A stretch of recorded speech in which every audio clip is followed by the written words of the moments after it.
So how long you have been in Brussels? For 6 years. Okay. And in what capacity have you learned to know Pekka? I originally came to Brussels as an agricultural journalist, writing for American newspapers and magazines, predominantly on European agricultural policy. And I followed very closely the sugar reform, the entire common agricultural policy reform from 2003, and then following on to that I met Pekka during the sugar reform. So how do you see the future in agriculture? How important it is in the future? Well, I think questions like food security are becoming especially more important, as well as energy security, both of which are vitally important to the consumers in the EU, but also to agricultural producers. And I think the two together are going to provide future opportunities for increased markets. I think that participating in the European market as a whole is vitally important, especially for the smaller countries, because they're not able to produce everything that they would need from their protein to their grains.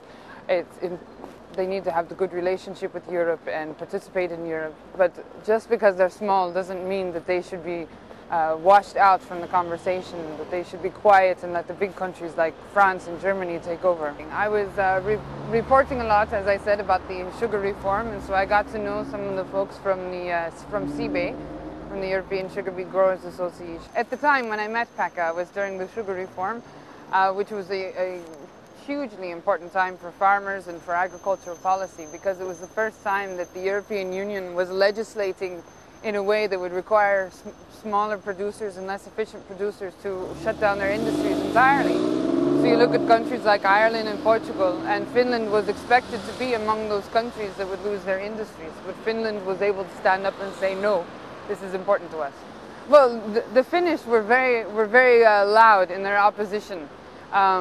They understood the need to reform the market and to create a sugar market that would be sufficient and practical for the future, but they also understood that there are more things that are important than just how much it costs you to produce a single beet.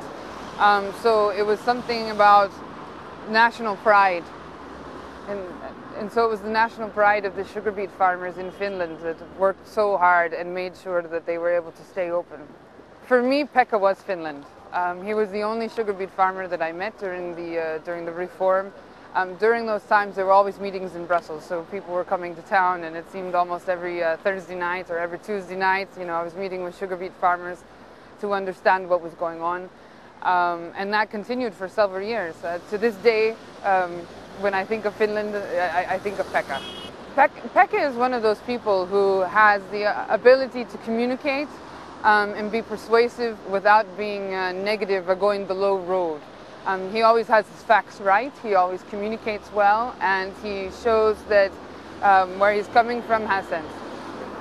So how do you think that how he would present Finland as a member of parliament? I think that Finland would be very lucky to have Pekka as a member of parliament, predominantly because he's very easy to respect. Once people meet him, they like him instantly.